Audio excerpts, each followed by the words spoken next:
shahideislam.com خالق و کلی شیء، ہر چیز کے پیدا کرنے والا، ہر چیز اس کی مخلوق اور وہ سب کا خالق۔ www.shahideislam.com اعوذ باللہ السمیع العلیم من الشیطان الرجیم، بسم اللہ الرحمن الرحیم۔ الذین ينفقون اموالهم باللیل والنہار، اس کا عنوان یہ ہے کہ انفاق کے لیے کچھ تخصیص اوقات نہیں ہے اور تخصیص حالات ہے۔ تخصیص اوقات نہیں ہے تو پھر دن میں بھی خرچ کرو، رات میں بھی خرچ کرو، اور تخصیص حالات بھی نہیں ہے، ظاہر بھی خرچ کرو، چھپ کے بھی خرچ کرو۔ آگے سمجھ نا، تو انفاق میں نہ تخصیص اوقات ہے نہ تخصیص حالات ہے۔ تو مختصر عنوان لے لکھو، ترغیب تعمیم انفاق، ترغیب تعمیم انفاق، انفاق کی تعمیم کی ترغیب دی گئی ہے، تخصیص نہیں ہے، ترغیب تعمیم انفاق۔ جو لوگ خرچ کرتے ہیں اپنے مال رات میں دن میں، یہ تعمیم اوقات ہے یا نہیں؟ رات دن کے نیچے کیا لکھنا ہے؟ تعمیم اوقات۔ سروں والا لیا، پوشیدہ بھی خرچ کرتے ہیں، ظاہر بھی خرچ کرتے ہیں، حسب موقع۔ اس کے نیچے کیا لکھنا ہے؟ تعمیم حالات۔ فَلَهُمْ أَجْرُهُمْ، اس کے نیچے لکھو ثمرہ، نتیجہ، پس واسطے ان کے ثواب ہیں ان کا نزدیک رب ان کے، اور نہ ہوگا خوف ان پہ، نہ وہ ہلاک ہوں گے۔ الذین یاکلون الربا، سود کا انجام اخروی، چاہے ربا لکھو چاہے سود لکھو۔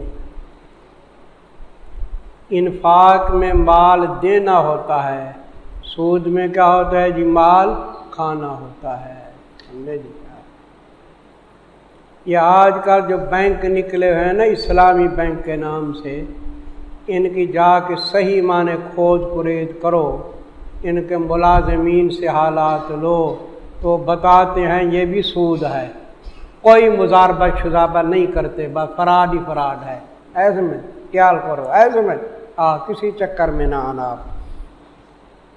اچھا جی، ربا کا انجام اخروی، جو لوگ کھاتے ہیں سود کو لا یقومون، یہ انجام اخروی ہے، نہ کھڑے ہوں گے قبروں سے، نیچے لکھو من القبور، نہ کھڑے ہوں گے قبروں سے قیامت کے دن، مگر جیسے کہ کھڑا ہوتا ہے وہ شخص کہ خبتی بنا دے اس کو جن، یہ شیطان کے نیچے جن لکھو، خبتی بنا دے اس کو جن، من المس، لپٹ کر، چمٹ کر لکھو، لپٹ کر لکھو۔ بھئی جن ہے نا انسان کو لپٹتے ہیں یا نہیں؟ جن انسان کو گرفت کرتے ہیں، چمٹتے ہیں، تو انسان کیا بن جاتا ہے؟ خبتی بن جاتا ہے، حواس باختہ بن جاتا ہے، دماغ غریب کھو بیٹھتا ہے، کوئی زیادہ دیر چمٹے رہیں تو بس کوئی حال نہیں رہتا اس کا۔ تو جس طرح جن کسی کے حواس ختم کر دیتا ہے اس کو گرفت کر کے چمٹ کر کے، تو قیامت کے دن یہ قبروں سے بھی ایسے نکلیں گے حواس باختہ ہو کے۔ اب بعض لوگ کہتے ہیں کہ نہیں جن کسی کو نہیں پکڑتے چمٹتے نہیں، تو میرے عزیز اکثر تو لوگ مکر کرتے ہیں، جو خراب قسم کے مرد ہوتے ہیں نا، زانی قسم کے، یا عورتیں ہیں بدماش عورتیں ہوتی ہیں، اکثر مکر و فریب ہوتا ہے، جن نہیں ہوتا، لیکن بعض کو حقیقتاً جن ہوتے بھی ہیں۔ تو اس کے لیے میں حوالہ لکھاتا ہوں، وہ اس طرح لکھاتا ہوں کہ بعض لوگ منکر ہیں، وہ کہتے ہیں جن لپٹتے نہیں، مولوی جھوٹ بولتے ہیں، تو حوالہ لکھو۔ حدوث المرض بے مس شیطان ثابت بالکتاب والسنہ، پیدا ہونا بیماری کا، ساتھ مس کرنے جن کے، شیطان سے مراد جن ہے، وہ شیطان بھی جن ہے اور کیا ہے، حدوث المرض بمس شیطان ثابت بالکتاب والسنہ، تفسیر مظہری۔ تو یہی قرآن سے ثابت نہیں ہے من المس ذالک بانہم، سبب انجام، یہ سود کا جو انجام مخربی ہے نا، اس کا سبب یہ ہے کہ وہ کہتے ہیں کہ بھئی ہم سود میں نفع لیتے ہیں، تم تجارت میں نفع لیتے ہو، تو ہمیں کیا کہتے ہیں، کیا کہتے ہیں بھی کہ ہم سود میں نفع لیتے ہیں، تم تجارت میں نفع لیتے ہو، سود تجارت برابر ہے، وہ تمہاری تجارت یہ ہماری تجارت ہے۔ ذالک بانہم سبب انجام، یہ اس سبب سے کہ وہ کہتے ہیں سوائے اس کے نہیں، بائع بھی تو مثل سود کے ہے، جو تم بائع کرتے ہو وہ بھی کیا ہے، سود کی طرح ہے، ہم بھی نفع لیتے ہیں تم بھی نفع لیتے ہیں۔ آگے جواب ہے رد حاکمانہ، وَأَحَلَّ اللَّهُ الْبَيْعَ وَحَرَّمَ الرِّبَا، رد حاکمانہ، حالانکہ حلال کیا ہے اللہ نے بیع کو اور حرام کیا ہے کس کو، ربا کو، سود کو حرام کیا، تو اللہ کی بات مانو۔ یہ تو ایسے ہے نا جیسے خنزیر خور آدمی کا ہے کہ ہم خنزیر کھاتے ہیں تم بکری کھاتے ہو، خنزیر اور بکری کا ہے، برابر ہیں، برابر ہیں، ایک کو اللہ نے حلال کیا ہے ایک کو اللہ نے حرام کیا، تو برابر کیسے ہو سکتے ہیں؟ یا ایسے کوئی خبیث آدمی کا ہے کہ بہن اور بیوی کا ہے شکل میں برابر ہیں، تو اس کو بھی استعمال کرو، اس کو بھی استعمال کرو، نعوذ باللہ، ایسے پھر چلتے جاؤ۔ دیکھنا ہے اللہ ہمارے مالک ہیں یا نہیں، ہم اس کے مملوک ہیں، تو مالک کا حق ہے جس چیز کو چاہے ہمارے لیے کیا کر دے، حلال کر دے، حرام کر دے، اپنی طرف سے کیوں شامل کرتے ہو چیزیں۔ فمن جاہو، بیان مستفیدین، فائدہ کون حاصل کرے گا، پر وہ شخص کے آ گئی اس سے پہ نصیحت اس کے رب کی طرف سے، فانتہا، پس رک گیا، تو فالہ ما سلف، پس جائز ہے اس کے لیے جو گزر چکا، جو پہلے گزر چکا اس کے لیے وہ جائز ہے۔ وامرہ الی اللہ، اور اس کا باطنی معاملہ اللہ کے سپرد ہے، اس کا باطنی معاملہ اللہ کے سپرد۔ اب اس کا معنی یہ سمجھیے کہ جب تک سود حرام نہیں ہوا تھا، سود حرام حضور کے زمانے میں، تو جو پہلے لوگ سود کھاتے رہے وہ ان کے لیے جائز ہے، وہ واپس نہ کریں، یہ مطلب ہے۔ یا ایک آدمی کافر تھا، کفر کی حالت کے اندر سود کھاتا رہا، اب مسلمان ہوا، وہ کفر کی حالت والا واپس نہ کرے، لیکن ایک پہلے مسلمان ہے، غور کرو، ابھی کیا ہے، مسلمان ہے، وہ سود کھاتا رہا ہے، لیکن کسی عالم نے اس کو سمجھایا، اب اس نے توبہ کی، تو اس کو چاہیے جتنا سود لیتا رہا ہے سارا کیا کرے، واپس کرے جتنا ہو سکے۔ علم یہ فالہ ما سلف ان کے لیے ہے، کفار کے لیے ہے یا حرمت سے پہلے جنہوں نے کھایا تھا۔ آگے ہے ومن آدھا، اور وہ شخص کے عود کرے، آدھا کے اوپر حاشا لکھو، عود کرے اسی قول و فعل کی طرف، یہ معنی لکھو گے تو آگے مطلب سمجھ آئے گا۔ وہ شخص کے عود کرے، کیا معنی، عود کرے اسی قول اور فعل دونوں کی طرف، قول اور فعل دونوں کی طرف عود کرے، پس یہی لوگ ہیں اصحاب النار دوزخی، اور وہ دوزخ کے اندر ہمیشہ رہیں گے۔ یہ میں نے ایک سوال ہوتا تھا اس کا جواب دے دیا، شبہ یہ ہوتا تھا کہ سود کا کھانا حرام ہے یا کفر ہے، حرام ہے نا، تو جو سود کھاتا ہے تو گناہ گار ہے، کافر تو نہیں ہوتا۔ ادھر کیا لکھا ہے کہ سود خور ہمیشہ جہنم میں جائیں گے، تو میں اس شبہ کا جواب دے چکا ہوں۔ کیا دیا، جو عود کرے فعل کی طرف بھی، اور ہاں سود کھائے صحیح اور ساتھ ساتھ یوں کہے کہ انما البیع، کہ بے اور سود کیا ہیں؟ برابر ہیں، تو سود کو حلال سمجھا ہے نہیں، تو یہ کلمہ کیا ہے؟ وہ کفر کا کلمہ ہے، سود کو حلال سمجھ کے کھا رہا ہے، کافر بن جاتا ہے اس کے ساتھ۔ اس لیے میں نے لکھا ہے تاکہ ہم فیہا خالدون مرتب ہو جائے۔ یمحق اللہ الربا، پہلے سود کا انجام اخروی تھا، اب سود کا انجام دنیاوی لکھو۔ یمحق اللہ الربا، سود کا انجام دنیاوی، مٹاتا ہے اللہ تعالیٰ سود کو اور بڑھاتا ہے کس کو؟ صدقات کو۔ اللہ کی راہ میں تم صدقے کرو نا، تجربہ کرو، اللہ تعالیٰ بہت دیتے ہیں، اور سود کو اللہ تعالیٰ کیا؟ مٹا دیتے ہیں۔ ہمارے علاقے کے اندر میرے خود چند دوست ہیں، انہوں نے کاروبار کیا، فیکٹریاں چلائیں، سودی کاروبار سے فیکٹریاں چلائیں، اتنا نقصان اٹھایا کہ بالکل کنگال بن گئے، کنگال مفلس بن گئے، جن کو دیوالیہ کہتے ہیں، دیوالیہ نکل گیا سودی کاروبار کے ساتھ، اللہ مٹا دیتے ہیں۔ واللہ لا یحب کل کفار اثیم، اور اللہ تعالیٰ نئی محبت رکھتے ہر کفار کے ساتھ، کافر کے ساتھ۔ کفار کا معنی لکھو مقیم علی الکفر، یہ کفار مبالغہ ہے کافر کا، مقیم علی الکفر، جو کفر پہ ڈٹا ہوا ہے۔ اللہ تعالیٰ نئی محبت کرتے ہر کفار کے ساتھ جو کفر پہ ڈٹا ہوا ہے، گناہ گار ہے۔ اب دو لفظ کیوں لائے؟ وہ اس لیے کہ جو آدمی سود کو حلال سمجھتا ہے وہ کیا ہے؟ کفار ہے، کیا ہے؟ اور جو حلال نہیں سمجھتا صرف کھاتا ہے وہ کیا ہے؟ اسیم ہے۔ تو دو لفظ اس لیے لائے، کفار کے نیچے لکھو مستحل، حلال سمجھنے والا، کفار کے نیچے مستحل، حلال سمجھنے والا کیا ہے جی؟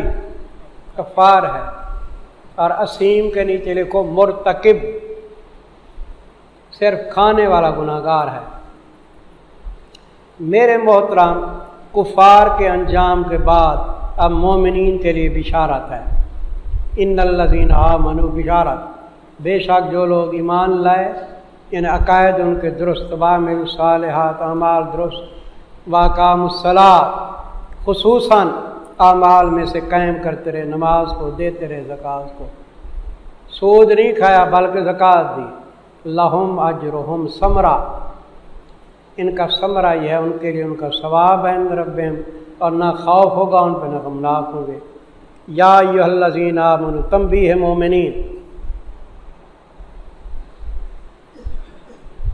بھئی کافر نے جو کفر کی حالت کے اندر سود کھایا وہ تو اس کو معاف ہے مسلمان، لیکن مومن کے لیے یہی حکم ہے، مومن کے لیے یہی حکم ہے، اے سمجھ کہ سود جو کھاتا رہا نا وہ کیا کر دے؟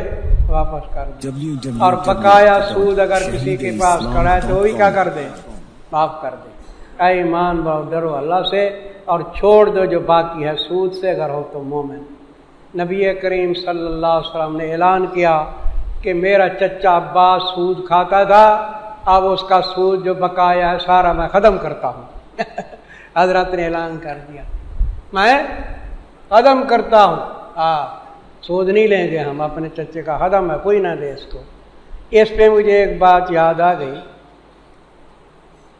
جب مفتی محمود صاحب رحمہ اللہ تعالی وزیر اعلیٰ بنے صوبہ سرحد کے، تو میں حضرت درخواستی رحمۃ اللہ علیہ کا خاص شاگرد تھا، مدرس بھی تھا وہاں کا، تو حضرت مجھے لے گئے پشاور، جلسہ ہونا تھا، سمجھے جی، تو پشاور ہم پہنچے تو مفتی محمود صاحب نے تقریر کی وزارت اعلیٰ کی ابتدائی دور کے اندر، فرمانا لگے سن لو، میں بحیثیت وزیر اعلیٰ کے حکم کرتا ہوں کہ میرے صوبہ کے اندر آج کے بعد شراب نہیں پی جائے گی۔ ہائے اللہ کروڑا رحمت نازل فرمائے مفتی محمود، آج کے بعد شراب نہیں پی جائے گی، دفاتر کے اندر بند، ہوٹلوں کے اندر بند، ضیافتوں کے اندر بند، ہماری آنکھوں سے آنسو جاری تھے اور وہ آنسو خوشی کے تھے کہ اللہ تو نے ایک عالم دین کو کھڑا کیا ہے، بغیر حالت کے اندر کیا فرما رہے ہیں کہ شراب بند، جتنا ہو سکا ہوگا وہ کرتے۔ بھٹو مرحوم نے کہا کہ میں آنا چاہتا ہوں صوبہ سرحد کے اندر، تو میں تو شراب کھاتی ہوں، میرے لیے کیا حکم ہے؟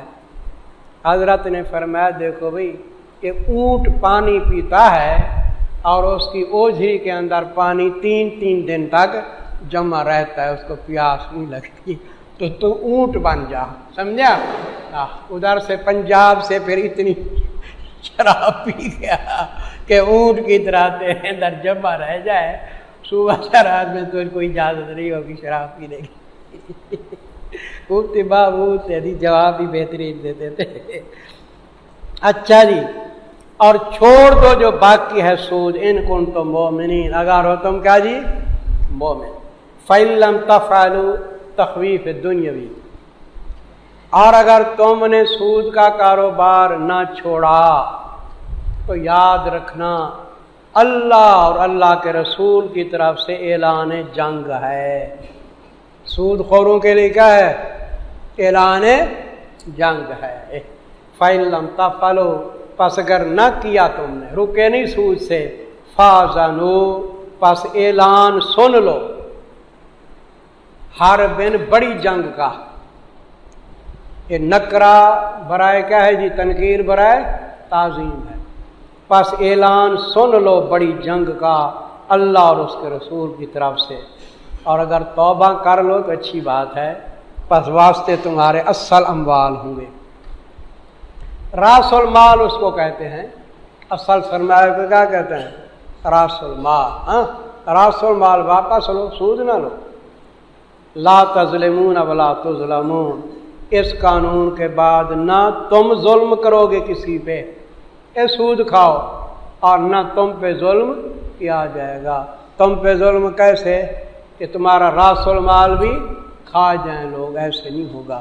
نہ تم ظالم بنو گے، نہ تم کا مظلوم بنو گے۔ میرے ایک شاگرد ہیں، دنیا دار ہیں، اور رحیم یار خان میں کمپیوٹر کے بڑے ماہر ہیں۔ انہوں نے مجھے ٹیلی فون کیا کہ استاد جی میں ایک مکان بیچ رہا تھا، تو ایک آدمی مجھے پتہ نہیں 10,000 کہا یا 20,000 کہا، پیشگی دے گیا مکان کی۔ اب وہ چلا گیا ہے، اس کا ارادہ نہیں رہا مکان خرید کرنے کا۔ تو اب ہمارا جو دستور ہے اس علاقے کے اندر وہ یہی ہے کہ پیشگی کو کیا کر دیتے ہیں؟ ضبط کر دیتے ہیں۔ تو 10 یا 20,000 جتنا ہے میں ضبط کروں یا کیا؟ میں نہیں، غلط ہے، بالکل حرام ہے تیرے لیے، سمجھا؟ تو اس کے گھر جا اور واپس کر دے۔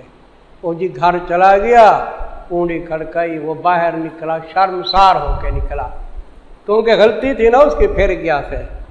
تو اس نے کہا کہ بھئی یہ اپنے پیسے لے 10-20,000۔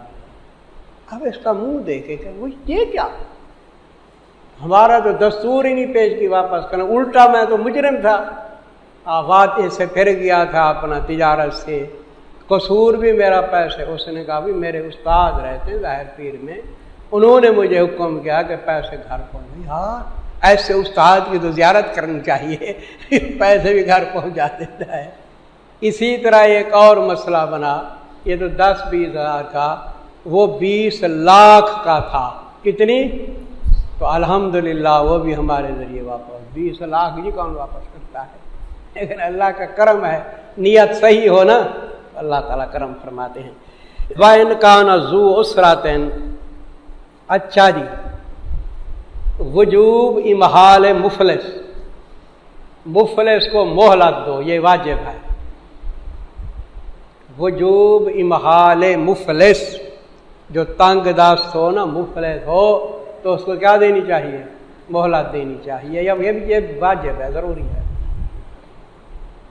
تو یہ فرمایا کہ آپ ایک آدمی کو قرض دیتے ہیں، سمجھے جی، تو قرض پہ سود لے نہیں لینا تو حرام ہے نا، لیکن اس نے کہا ہے کہ میں آپ کا قرضہ مہینے کے بعد ادا کروں گا، لیکن ہے وہ مفلس بالکل، تو مہینے کے بعد معذرت کرتا ہے تو مہلت دینا کیا ہے تمہارے اوپر واجب ہے۔ اور پتہ ہے ثواب کتنا ہے؟ 10,000 روپیہ آپ نے اس کو قرض دیا ہے نا، تو آپ 1 ہفتہ اگر اس کو مہلت دیں گے نا تو روزانہ آپ کو ثواب ملے گا 10,000 روپے صدقے کا۔ کتنا ثواب ہے؟ 1 دن مہلت دی تو کتنا ثواب ملے گا کہ گویا کہ 10,000 کا صدقہ کیا تو نے۔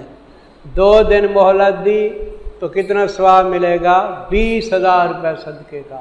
7 دن مہلت دی تو 70,000 روپے صدقے کا ثواب ملے گا۔ جتنی زیادہ مہلت دیتے جاؤ گے، ضرب دیتے جاؤ، اتنی ثواب ملے گا۔ یہ حدیث پاک میں آتا ہے۔ وَإِنْ كَانَ ذُو عُسْرَةٍ، اور اگر ہے وہ مدیون، صاحب تنگی کا، یعنی تنگ دست ہے۔ بابا یہ کانا تاما ہے، سمجھے؟ اس کا فعل ہے، مفعول نہیں ہے۔ اور اگر ہے مدیون صاحب تنگی کا مفلس، فَنَاظِرَةٌ إِلَى الْمَيْسَرَةِ، اس کو مہلت دینی ہے۔ کہاں تک؟ میسرہ میں نا آسودگی تک۔ اچھا، آسودگی کا مہلت دو۔ اور اگر آپ کو پتہ چلا ہے کہ بالکل ہی تنگ دست ہے، کیا بالکل ہی تنگ دست ہے، تو پھر آپ کیا کر دیں؟ معاف کر دیں۔ میرے ایک ساتھی پتہ نہیں 5,000 روپیہ یا کوئی لے گیا مجھ سے بطور قرض کے، سمجھے؟ تو پتہ چلا کہ وہ فوت ہو گیا ہے، تو میں نے پہلے اللہ کو گواہ کیا کہ اے اللہ میں نے اس کو معاف کر دیا، پھر ساتھیوں کو بھی گواہ کر دیا۔ میں نے کہا میری طرف سے تو اس کو گرفت نہ ہونی چاہیے، تو صدقہ کر دو تو کیا ہے؟ بہت ہی اچھا ہے۔ وان تصدقوا، صدقہ کرنا تمہارا بہتر ہے اگر ہو تم جانتے۔ واتقوا یوما، تخویف اخروی، آخرت کا ڈرا، اور ڈرو تم اس دن سے کہ لوٹاؤ جاؤ گے بیچ اس کے طرف اللہ کے، پھر پورا کیا جائے گا ہر نفس جزا ما کا خبر۔ یہاں حس مضاف کا کیا کرو گے کہ قیامت کے دن اعمال کا بدلہ ملے گا، خود اعمال ملیں گے بدلہ، پھر پورا دیا جائے گا ہر نفس بدلہ اس کا کہ کیا، اور وہ نہ ظلم کیے جائیں گے۔ میرے محترم، یہ درمیان میں جہاد کا بیان بھی آتا رہا، اور یہ انفاق کا بیان کتنی بار ہے بھی تفصیل؟ 6 دفعہ ہے نا، بالکل بھی تفصیل ہے، کافی تفصیل۔ اب یہ تتمہ ہے امور انتظامیہ کا، پہلے سے امور انتظامیہ چلے آ رہے تھے نا، تو لکھو تتمہ امور انتظامیہ، یہ حاشیے پہ لکھ لو تتمہ امور انتظامیہ۔ درمیان میں لکھ لو احکام دین کا بیان، تتمہ امور انتظامیہ کنارے پہ، درمیان میں کیا ہے؟ احکام دین کا بیان۔ میرے محترم، ایک تو یہ ہے کہ آپ دکان پہ چلے گئے، ان کو کہا کہ 10,000 روپے کی چیز میں نے لینی ہے، یہ 10,000 روپیہ لے لو، فلاں چیز مجھ کو دے دو۔ یہ تجارت ہے دست بدستی یا دین کی ہے؟ اس کی کوئی ضرورت نہیں لکھنے کی۔ دین کا معاملہ ہو تو لکھا جاتا ہے۔ کسی سے آپ چیز ادھار پہ لیتے ہیں نا، تو آپ کہتے ہیں مہینے 2 کے بعد دوں گا، ہاں، تو تاریخ باقاعدہ لکھی جاتی ہے، اس کے لیے گواہ بھی ہوتے ہیں۔ ایسے میں فلاں تاریخ میں ادا کروں گا، فلاں چیز لی ہے، اتنے پیسے میں لی ہے۔ آپ اگر خود لکھنا جانتے ہیں تو آپ لکھ دیں، آپ نہیں لکھنا جانتے تو کسی کاتب سے لکھوا دیں، کاتب ہوتے ہیں، ملتے ہیں، بیٹھے ہوتے ہیں۔ اچھا جی، بیان احکام دین کا بیان۔ اے ایمان والو، جب معاملہ کرو تم دین کا، ادھار کا، الی اجل مسمی، ایک میعاد مقرر تک، فاکتبوہ، حکم نمبر 1، یہ استحبابی حکم ہے۔ حکم کیا ہے؟ وہ اس لیے کہ اگر نہ بھی لکھو تو جائز ہے یا نہیں جائز؟ بھی ایک دوسرے پہ اعتماد کر لیتے ہیں، نہیں لکھتے۔ حکم نمبر 1 استحبابی، لکھو اس کو، اور چاہیے لکھے درمیان تمہارے کاتب ساتھ انصاف کے، ولا یا بکاتب، حکم نمبر 2، اور نہ انکار کرے کاتب لکھنے سے۔ ان یکتبہ مصدر ہے، ان مصدریہ، نہ انکار کرے کاتب لکھنے سے۔ یہ کما جو ہے نا، کہ کاف تعلیلیہ ہے، لما علمہ اللہ، کاف لام تعلیلیہ کے معنی ہے، کما کا معنی کیا کرو گے؟ لما، باوجہ اس کے کہ سکھایا اس کو اللہ تعالیٰ نے، پس چاہیے لکھے۔ یہ کتنے حکم آ گئے جی؟ 2 حکم آ گئے، لکھنا چاہیے اور کاتب عدل کے ساتھ لکھے۔ اچھا جی، ول یملل، اور چاہیے املا کرائے، حکم نمبر 3۔ حکم نمبر 3، بھئی کاتب سے املا کون کرائے گا؟ مدیون کرائے گا جس پہ سر پہ قرضہ ہے یا قرضہ دینے والا، مدیون، کیونکہ وہ اقرار کرے گا نا، کیا اقرار کرے گا کہ میں نے 10,000 روپیہ اس کا دینا ہے، تو کاتب کو عبارت کون لکھوائے گا؟ مدیون، جس کے اوپر حق ہے۔ یہ حکم نمبر 3 ہے۔ اور چاہیے املا کرائے وہ شخص کہ جس کے اوپر حق ہے، مدیون لکھ لو۔ اور چاہیے ڈرے اللہ سے جو اس کا رب ہے، اور نہ کم کرے اس سے کسی چیز کو۔ ایسے نہ ہو 10,000 روپئے کی وجہ 8,000 روپیہ لکھا ہے، ایسے نہیں۔ اچھا جی، کبھی کبھی میرے محترم یوں ہوتا ہے کہ جس کے ساتھ معاملہ ہوتا ہے نا، وہ خفیف العقل ہوتا ہے، کیا دیوانہ۔ مثال طور ایک آدمی دیوانہ قسم کا ہے، اس نے کوئی مکان خرید کرنا ہے، بھئی دیوانے مکان میں رہتے ہیں نہیں، اب مکان خرید کرنا ہے ادھار کے اوپر، پیسے بعد میں دے گا، تو دیوانہ خود تو نہیں لکھا سکتا، کون لکھوائے گا؟ اس کا متولی۔ یا بچہ ہے، یتیم بچہ ہے، اس یتیم بچے کے لیے چھوٹا ہے، 5-6 سال کا ہے، اس کی رہائش کے لیے ہم نے کوئی پلاٹ خرید کرنا ہے، مکان خرید کرنا ہے، تو بچہ لکھوائے گا، متولی لکھائے گا۔ یا افغانستان سے پٹھان آیا ہے، وہ پشتو صرف جانتا ہے، اور آیا دیہات کے اندر جہاں وہ پشتو جاننے والے نہیں ہیں، ان کے ساتھ کوئی معاملہ کرنا چاہتا ہے، تو درمیان میں ترجمان کھڑا کریں گے، اس کا متولی کیا ہوگا؟ ترجمان ہوگا۔ تو یہ صورتیں ہیں۔ دیکھو جی، فَإِنْ كَانَ الَّذِي عَلَيْهِ الْحَقُّ، پس اگر ہے وہ شخص کہ جس کے اوپر حق ہے، قرضہ ہے، سفیہن، سفیہ کا معنی خفیف العقل، کیا مجنون، دیوانہ، سفیہ ہے، دیوانہ ہے، خفیف العقل ہے، اور ضعیفن، یا کمزور ہے، کمزور کے نیچے کو بوڑھا یا بچہ، جو بہت بوڑھا ہوتا ہے نا وہ بھی اچھی طریقے پہ بول نہیں سکتا، بہت بوڑھا، یا بچہ ہے چھوٹا بچہ، چاہے یتیم بچوں کے لیے لیتے نہیں مکان شکان، اولا یستطیع ان یمل، یا نہیں طاقت رکھتا یہ کہ املا کرے، گونگا ہے، لا یستطیع کے نیچے کیا لکھو؟ گونگا یا غیر زبان، یا کیا اس کی زبان اور ہے، آیا ہے کہاں سے؟ افغانستان سے، اور سندھی کے ساتھ معاملہ کرتا ہے، سمجھے جی؟ تو ایسے نہ ہو کہ غلط ملت بن جائے۔ حضرت مولانا احمد نور صاحب پڑھاتے تھے ادھر سجاول کے اندر، سمجھے؟ تو ایک عورت آئی، وہ سندھی عورت آئی بھیک مانگنے کے لیے، تو مولویوں کو کہا کہ بھیک دو پیسے، انہوں نے کہا وہ بڑا سردار بیٹھا ہے احمد نور صاحب۔ احمد نور صاحب آدھی سندھی بولتے تھے اور آدھی اپنا اردو بولتے تھے۔ اس کے بعد جاؤ سودا اپنا بھیک مانگنے کی، وہ عورت گئی تو مولانا صاحب کو کہا کوئی خیرات دو، تو اس نے کہا میں توکھے یہاں نہ مل دو ہے۔ اب توکھے سندھی یہاں کیا ہو گیا؟ اردو ہو گیا۔ توکھے یہاں نہ مل دو، انہوں نے تو گالی شروع ہے، بےمان مولوی، توکھے یہاں تو گالی دے کے بھاگیو، مولوی مذاق کرنا شروع کر دیا، تو آدھی سندھی آدھی اردو، تو اب بجائے اس کے گالی شروع ہو گئی، تو بھائی نے تو گالی دینی شروع کر دی کہ جی مولوی ہے، تو آدمی یا تو پوری سندھی بولے یا پوری اردو بولے، تو ایسے غیر ملکی کے لیے پھر بڑی مشقت ہو جاتی ہے۔ چلیے، یا نہیں طاقت رکھتا یہ کہ املا کرائے، کون ہے جی؟ گونگا ہے یا کیا ہے؟ غیر زبان ہے۔ تو